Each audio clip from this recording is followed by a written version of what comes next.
नमस्कार सभी को। परीक्षा जंक्शन के इस प्लेटफॉर्म पे आप सभी का हार्दिक स्वागत है। और इस प्लेटफॉर्म के माध्यम से हम चाणक्य की राजनीति को आगे बढ़ाते हुए, और ये लेक्चर बहुत छोटा रहेगा हमारा, क्योंकि हम एक थिंकर्स को कहानी के तौर पर पढ़ रहे हैं और ये बहुत ही यूपीएससी में आने वाला एक बहुत महत्वपूर्ण विषय है थिंकर्स। जो थिंकर्स को लेके काफ़ी सारी किताबों में अनसुलझे हुए विवाद हैं, अनसुलझी हुई कहानियाँ हैं, उनके किस्से हैं, तो उन सभी को यहाँ पर समेट कर आप सभी को बताया जाता है।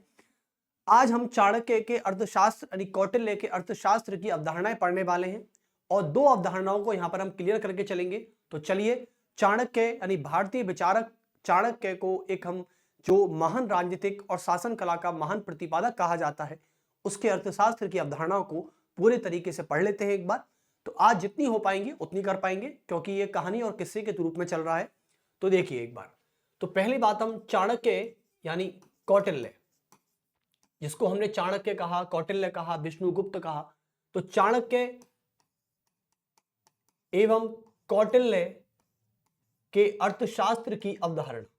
और कौटिल्य ने अपने अर्थशास्त्र का मतलब क्या बताया है, आप सभी को पता होना चाहिए कि मानव जीवन यानी मनुष्य जब जीता है और वो जिस भूमि पर जी रहा है तो वो तो अर्थ है, लेकिन उस भूमि पर जीने के लिए उस भूमि का जिस पालन पोषण करने का वो विकल्प देख रहा है, क्योंकि आप जब किसी भी चीज को यूटिलाइज करते हैं तो उस यूटिलाइज करने वाली चीज का भी पालन पोषण ही करते हैं।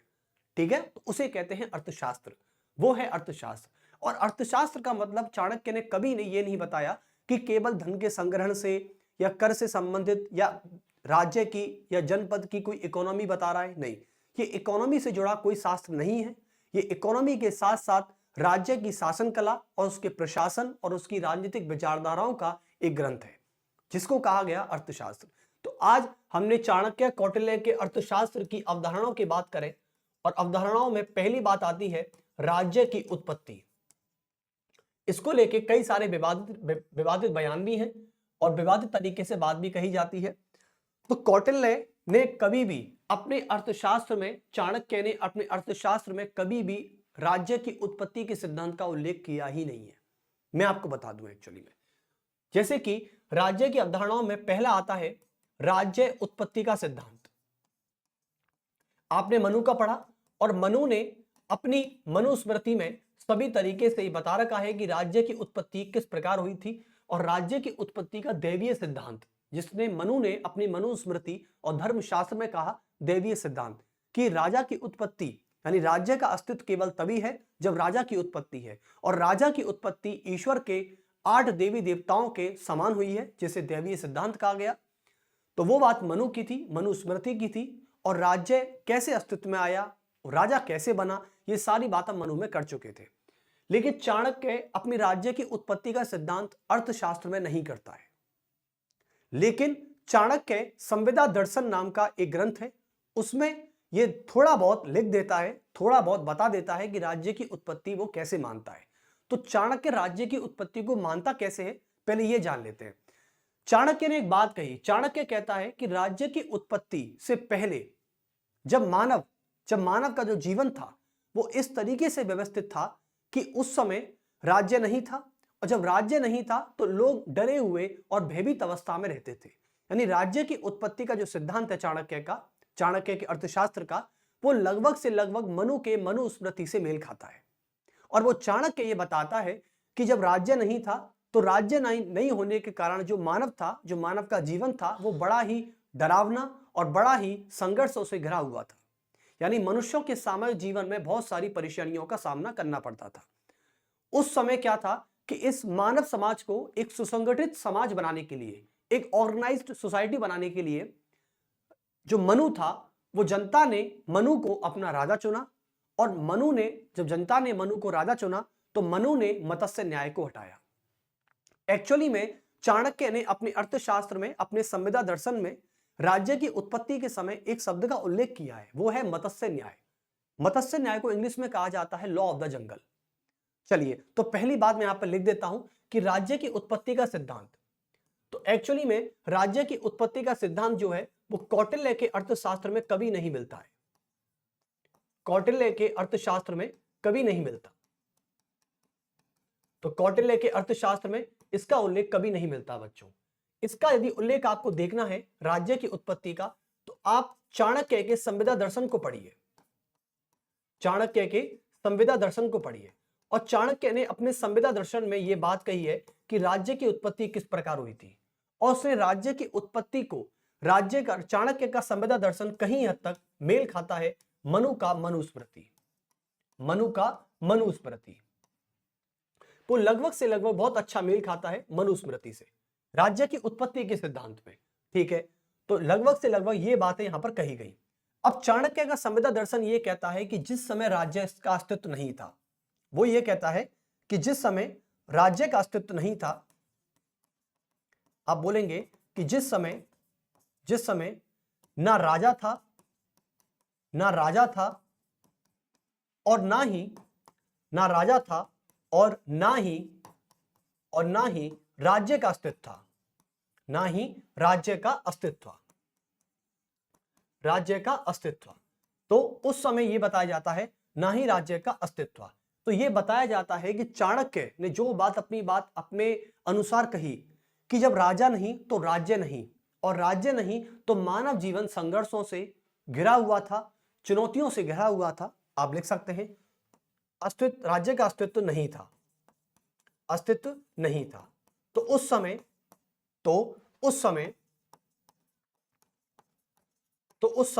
मानव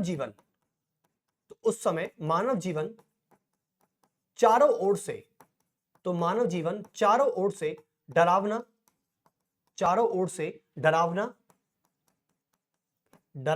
एवं संघर्षों से घिरा हुआ था, एवं संघर्षों से घिरा हुआ था, एवं संघर्षों से घिरा हुआ था, एवं संघर्षों से घिरा हुआ था। यह बात चाणक्य ने कही। उस समय पूरे मानव जीवन में मत्स्य न्याय का मतलब होता है जंगल का राज, और जंगल राज में क्या होता है कि कोई किसी को मारे, कोई किसी को काटे, कोई किसी को पर्दाफाश करे, इसमें कोई दिक्कत नहीं थी। यानी आदि काल में लेके चलता हूं, आदि काल में बताया जाता है कि जब मनुष्य को भूख लगती थी तो वो मनुष्य को मारकर ही खाता था। यह बात आपने कहानी सुनी होगी बड़े बूढ़ों से कि इंसान ने ही इंसान को खाया है। इंसान ही इंसान को कब खाता है? जब एक इंसान को भूख लगती है। तो उस समय कोई इतनी टेक्नोलॉजी तो थी नहीं, कोई राजा तो था नहीं जो उस मनुष्य को एक मनुष्य के मारने पर दंड दे दे। जब राजा नहीं तो राज्य नहीं था। तो मानव जीवन ऐसे ऐसे बिखरा हुआ था आदिकाल के समय। और आदिकाल में एक इंसान को जब भूख लगती थी तो वह सारे उस इंसान को खाया जाया करता था जो उसके समान ही हुआ करते थे। तो कुल मिलाके यानी चारों तरफ ये बोल सकते हैं कि चारों ओर मत्स्य न्याय का सिद्धांत था। मत्स्य न्याय का सिद्धांत हुआ करता था। मत्स्य न्याय का सिद्धांत हुआ करता था। और मत्स्य न्याय को बच्चों हम बोल सकते हैं लॉ ऑफ द जंगल। क्या बोल सकते हैं? लॉ ऑफ द जंगल बोल सकते हैं।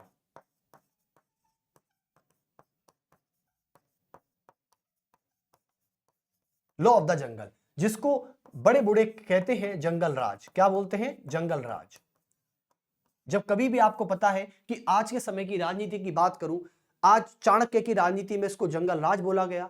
आज की राजनीति में इसको क्या बोला जाता है? गुंडा राज। गुंडा राज का मतलब ये होता है कि यदि आज की कोई राजनीति में कोई भी नेता किसी भी गैंगस्टर को या किसी भी गुंडे को या किसी भी माफिया को बढ़ावा देता है तो वह माफिया या गुंडा या कोई भी वो अन्य लोगों को परेशान करता रहता है, उस पूरे जिले को, उस पूरे राज्य को इतना दूषित कर देता है अपने कामों से।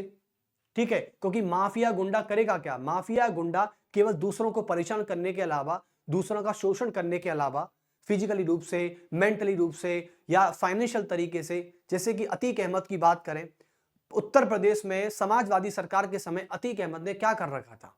अतीक अहमद ने इतने किसानों की जमीनें दबा ली, इतनी बेटियों के साथ उसने बलात्कार के आरोप है उस पर। ये क्या है? ये गुंडा राज है। इसलिए तो इसका मतलब ये है कि जब किसी भी राज्य का राजा कमजोर होता है तो वहां जंगल राज बढ़ जाता है। जैसे अब योगी की सरकार है, वहां पर योगी की सरकार के समय माफियाओं का, गैंगस्टरों का और गुंडों का राज नहीं होता। वहां चलता है प्रशासन का राज, वहां चलता है संविधान का राज। तो यही राजनीति चाणक्य और यही राजनीति आज उत्तर प्रदेश में की जा रही है। तो मैं आज की राजनीति से तुलना करके ये चल सकता हूं कि जब चाणक्य ये कहता है कि जिस राज्य का राजा जंगल राज को बढ़ावा देगा तो वहां पर कभी भी शांति स्थापित नहीं हो सकती। और योगी सरकार मैं मानता हूं कि चाणक्य की इस विचारधारा से कहीं ना कहीं हद तक प्रेरित होंगे। चलिए, तो लॉ ऑफ द जंगल था। इस मत्स्य न्याय को खत्म करने के लिए, तो बोलेंगे कि इस जंगल राज को खत्म करने के लिए, इस जंगल राज को समाप्त करने के लिए, इस जंगल राज को समाप्त करने के लिए जनता ने राजा को, या जनता ने राजा के रूप में मनु को चुना। तो बोलेंगे कि जनता ने राजा के रूप में मनु को चुना। राजा के रूप में किसको चुना? मनु को चुना। और मनु क्या बन गया? मनु राजा बन गया, मनु को चुना। तो यह बात कही जाती है, यानी राजा के रूप में मनु को चुना। तो बस ठीक है, यही बात आज के समय की और उस समय की हमने बात कर ली थी। ठीक है, चलिए, तो ये चाणक्य ने अपने राज्य की उत्पत्ति का सिद्धांत बताया। फिर मनु को जब अपना राजा चुना जनता ने, तो राजा के बनते ही राज्य ऑटोमेटिकली अस्तित्व में आ जाता है, एग्जिस्ट कर जाता है। और जैसे ही राज्य अस्तित्व में आता है, धीरे धीरे प्रशासन, शासन, कानून व्यवस्था, सामाजिक व्यवस्था, सोशल ऑर्डर, सारी चीजें बनने लग जाती हैं, क्योंकि राजा ही इन सब का सर्वोपरि होता है। और राजा के रूप में चाणक्य ने राजा को इतना अधिक महत्व दिया है। एक बार तो एक विचारक हुए, उन विचारकों ने बोला कि राजा का इतना बड़ा हित नहीं है, नहीं, राजा इतना बड़ा पद नहीं हो सकता, मंत्री बहुत बड़ा पद है। खैर, उसके बारे में हम सप्तांग सिद्धांत में बात करेंगे। तो चलिए, चाणक्य का सप्तांग सिद्धांत की बात करते हैं पहले। तो ये राज्य की उत्पत्ति का सिद्धांत था, चाणक्य के संविदा दर्शन में से लिया है। कौटिल्य के अर्थशास्त्र में राज्य की उत्पत्ति का कोई भी सिद्धांत प्रतिपादित नहीं है। अब मैं आपसे बात कर लेता हूं चाणक्य का सप्तांग सिद्धांत। तो लिख देंगे सभी कि चाणक्य के राज्य का सप्तांग सिद्धांत। आपने मनु का सप्तांग सिद्धांत पढ़ा था? तो जब मैंने मनुस्मृति में राज्य का सप्तांग सिद्धांत पढ़ाया था, तो वहां भी मैंने वही बातें की थी कि राज्य के 7 अंग होते हैं, राज्य के 7 अंग होते हैं। अच्छा, एक बात कही जाती है, शुक्र नीति में भी राज्य के सप्तांग सिद्धांतों की बात की गई है। मनुस्मृति में भी राज्य के सप्तांग सिद्धांतों की बात की गई है। और उसी प्रकार चाणक्य के अर्थशास्त्र में भी राज्य के सप्तांग सिद्धांतों की बात की गई है। मैं आपको बताना चाहूंगा, मनु छोड़िए, चाणक्य छोड़िए, आप शुक्र का शुक्र नीति लीजिए। शुक्र के शुक्र नीति में इस बात का उल्लेख किया गया है कि राज्य का सप्तांग सिद्धांत जो है वो शरीर के अंगों की तरह होता है। शुक्र नीति कहता है कि शरीर को आप राज्य मान के चलिए, शरीर को एक राज्य मान के चलिए। वो शरीर को राज्य मानता है। वो कहता है कि शरीर, पूरा शरीर ऊपर से लेकर नीचे तक, ये हमारा राज्य है। राज्य का जो पहला वाला, यानी शरीर का जो पहला हिस्सा होता है, जो सबसे टॉप पर होता है, वो है सर। तो सर को कहा गया राजा। शुक्र नीति शरीर के सबसे ऊपरी भाग, सर की तुलना राजा से करता है। आंख की तुलना मंत्रियों से करता है, आंख की तुलना मंत्रियों से करता है। कान की तुलना किससे करता है? प्रदेश से करता है। ऐसे ही नीचे आते हैं तो नीचे बात करते हैं पेट की। पेट की तुलना कोष से करता है, फंड से करता है, शुक्र नीति।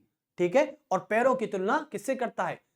राष्ट्र की प्रगति से करता है। तो कुल मिला के शुक्र नीति भी वही बात कहता है जो मनु और चाणक्य कहते हैं। तो चलिए, चाणक्य का शब्दांश सिद्धांत लगभग अप्रोक्सीमेटली, यानी अप्रोक्स तरीके से बात करें तो अप्रोक्स तरीके से ये मनु से मेल खाता है, और मनु से मेल खाता है, और प्लस में शुक्र नीति से मेल खाता है, शुक्र नीति से मेल खाता है। तो चाणक्य के शब्दांश सिद्धांत में मैं बात करता हूं एक सर्किल बना के, और सर्किल बना के बात की जाए तो यहां पर लिखा जाएगा सप्तांग सिद्धांत, राज्य के 7 अंग, सप्तांग सिद्धांत। और सप्तांग सिद्धांत में पहली बात करते हैं राजा की, और राजा को चाणक्य ने मनु के समान स्वामी ही कहा है। क्या कहा है? स्वामी। तो पहले नंबर पर आता है राजा, जिसको चाणक्य ने स्वामी और मनु ने भी स्वामी ही कहा है। चलिए, तो ये आता है पहले नंबर पर कि राजा सर्वोपरि है। राजा राज्य की सभी प्रशासनिक और सभी शासनिक इकाइयों का और सभी राजनीतिक इकाइयों का मुखिया होता है। राजा के बिना राज्य की कल्पना करना अर्थहीन माना जाता है, बेसलेस माना जाता है, यह चाणक्य कहता है। चलिए, दूसरे नंबर पर आते हैं अमात्य। दूसरे नंबर पर आते हैं अमात्य। अमात्य को कहा गया है मंत्री, और मंत्री के अलावा और कहा गया है प्रशासनिक अधिकारी, प्रशासनिक अधिकारी यानी ब्यूरोक्रेट्स, प्रशासनिक अधिकारी। और उसके अलावा और चाणक्य ने इनको कहा है सचिव। क्या कहा है? सचिव कहा है। तो इस तरीके से अमात्य, लेकिन मनु अमात्य को अमात्य नहीं कहता, वो मंत्री कहता है। क्या कहता है? मंत्री। ठीक है, तो यहां पर चाणक्य ने मंत्रियों को मंत्री ना कहकर अमात्य बोला है, लेकिन उनको अर्थ के रूप में बात करें तो अमात्य मंत्री ही होते हैं, और प्रशासनिक अधिकारी होते हैं, और सचिव होते हैं। ये सारे मंत्री की पोस्ट की तरह काम करते हैं। उसके बाद जो तीसरी बात करें, तीसरे नंबर पर आता है जनपद। क्या आता है? जनपद। ये हुआ आपका जनपद, और जनपद का मतलब होता है प्रदेश। क्या होता है? एक प्रदेश होता है। जनपद, राज्य, प्रदेश एक ही बात है। इसको हम राज्य भी कह सकते हैं। तो मनु तो इसको राज्य कहता है, लेकिन चाणक्य इसको जनपद कहता है। और आपको पता है कि योग यानी उत्तर प्रदेश में भी किसी भी जिले को जनपद ही कहा गया है। ठीक है, तो जनपद कहा गया। उसके अलावा बात करते हैं, चौथी बात करें, चौथा अंग होता है इसका क्या? जनपद के बाद आता है दुर्ग। क्या आता है? दुर्ग, जिसको कहते हैं, दुर्ग को मतलब किला कह दीजिए आप। ठीक है, वो है। पांचवी बात करें तो पांचवा आता है कोष। कोष, ठीक है, जिसको फंड कहते हैं। चाणक्य एकमात्र ऐसा विचारक है जो स्वामी राजा के बाद दूसरा सबसे महत्वपूर्ण अंग कोष को मानता है। वो कहता है कि जिस राजा के पास पर्याप्त कोष नहीं होता, वह प्रजा का कभी रक्षण यानी प्रजा की कभी रक्षा और दुर्ग का कभी रक्षा नहीं कर पाता।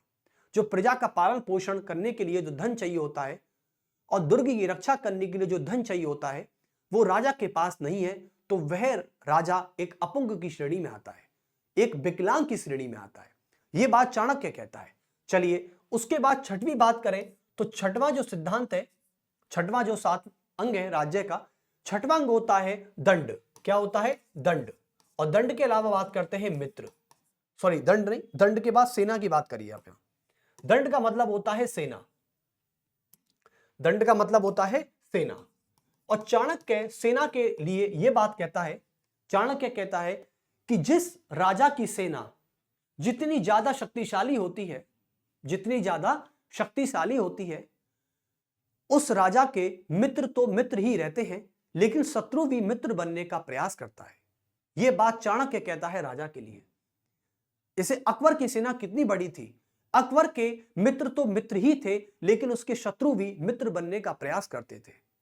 चलिए, तो यह बहुत अच्छी बात बोली है आज की राजनीति के हिसाब से। जैसे आज की राजनीति में नरेंद्र मोदी सरकार हमेशा से सेना को लेकर बहुत ज्यादा सेंसिटिव रही है, चाहे सेना में टेक्नोलॉजी की बात हो, चाहे सेना में मिसाइल लॉन्चर की बात हो। आज सेना हमारे लिए इतने रक्षक के रूप में काम क्यों कर पाती है? क्योंकि सेना को सशक्त आदेश दिया गया है कि वो किसी भी तरीके से फ्री हैंड, यदि आप सेना को फ्री हैंड छोड़ देते हैं तो सेना बहुत हद तक काबिलियत दर्शाती है। ठीक है, तो जिस राजा की सेना जितनी ज्यादा बड़ी होगी, वह राजा यानी उस राजा के मित्र तो मित्र ही रहेंगे, लेकिन शत्रु भी मित्र बनने का प्रयास करता है। यह बात चाणक्य कहता है। और 7वां जो अंग है वो सबसे महत्वपूर्ण है, वो है आपका मित्र। क्या है? मित्र, यानी अंतरराष्ट्रीय संबंध, यानी अंतरराष्ट्रीय संबंधों की बात की जाती है। ये अंतरराष्ट्रीय संबंधों की बात करता है कि कोई भी राज्य, कोई भी जनपद का राजा यदि अन्य देशों के साथ, अपने पड़ोसी देशों के साथ कैसे संबंध रखता है, ये उसके व्यवहार और उसकी व्यवहारिकता पर निर्भर करता है। ठीक है, अच्छी बात है कि अधिक से अधिक संबंध बनाए रखें। ठीक है, तो ये बात चाणक्य ने अपने सप्तम सिद्धांत में कही। राजा, अमात्य और सचिव जो शब्द है, वो सचिव शब्द आज भी चाणक्य के अर्थशास्त्र में देखने को मिलता है। जनपद की बात की, दुर्ग की बात की, कोष की बात की, दंड और सेना की बात की, और मित्र की बात की। तो यह था चाणक्य का सप्तांग सिद्धांत कि कोई भी राज्य कैसे कैसे बनता है। तो चाणक्य मनुस्मृति अर्थशास्त्र है, मनुस्मृति है, शुक्र नीति है, उन सभी में राज्य के 7 अंग बताए गए हैं। कोई भी राज्य राजा के बिना नहीं होता, अमात्य के बिना नहीं होता, जनपद के बिना नहीं है, दुर्ग के बिना नहीं है, कोष के बिना नहीं है, दंड के बिना नहीं है, और मित्र के बिना नहीं है। तो ये राज्य से यानी इन भागों से मिलकर पूरा राज्य बनता है। लेकिन आज ये बताया जाता है कि आज की आधुनिक राजनीति में यदि मैं राज्य की परिभाषा की बात करूं तो राज्य की परिभाषा में 4 अंग सबसे महत्वपूर्ण होते हैं। तो चलिए इसको भी एक बार नोट कर लेते हैं हम। आज की राजनीति में बात करता हूं मैं, तो आप सभी को पता है कि वर्तमान समय के आधुनिक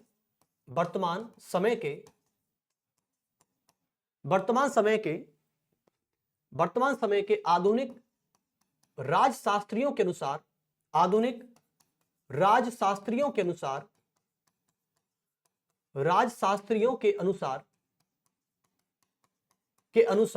राज्य की परिभाषा क्या हो सकती है। और मैंने इस पे पहले बहुत जिक्र किया था जब मैं पॉलिटी पढ़ा रहा था, तो एक बच्चे का कमेंट भी आया था मेरे पास यूट्यूब पर, और मैंने उस बच्चे का आंसर भी किया था बाकायदा, कि कभी कभी क्या होता है कि हम किसी के सामने वो बोल देते हैं जो सामने वाला समझ नहीं पाता। एक्चुअली में मुझसे भी यही इंटरव्यू में पूछा गया था, राज्य की परिभाषा क्या है। तो राज्य की परिभाषा मैंने अकॉर्डिंग टू चाणक्य भी बताई थी उनको, और आधुनिक तरीके से भी बताई थी। लेकिन उन्होंने ये बोला कि व्हाट्सएप यूनिवर्सिटी वाला कुछ ऐसा एग्जाम्पल था जिसमें काफी सारी डिबेट भी हो गई थी हमारी, और एक बच्चे का कमेंट भी आया था कि सर मैं आपके साथ हूं और इस तरीके से आपने जो बोला बिल्कुल सही है। और मैंने किसी किताबी पेज को लेकर बोला था, किताब में जब लिखा हुआ है तो वही चीज तो मैं उनको बोलूंगा ना। अब कोई शिक्षक व्हाट्सएप यूनिवर्सिटी के भरोसे अपने ज्ञान को झाड़ेगा तो ये अच्छी बात नहीं हो सकती। तो इसलिए मैं इन यूनिवर्सिटियों से थोड़ा दूर रहता हूं। इसलिए मैं किताबों की बात जो मैंने पढ़ा, इतने समय तक मैंने अध्ययन किया इन चीजों का, तो मैंने ये महसूस किया कि मैं ऐसी वैसी यूनिवर्सिटियों पे यानी व्हाट्सएप यूनिवर्सिटी पे भरोसा नहीं कर सकता। चलिए, तो मैंने उसको भी जवाब दिया इंटरव्यू देने वाले को। तो राज्य की परिभाषा आधुनिक समय में क्या हो सकती है, जैसे कि जनसंख्या हो सकती है। यदि मैं आज समय की बात करूं तो मान लीजिए ये राज्य है, और राज्य 4 अंगों से मिलकर बना होता है बच्चों। पहले नंबर पर आती है जनसंख्या, दूसरे नंबर पर आता है आपका क्षेत्रफल, और तीसरे नंबर पर आता है आपका क्या, सरकार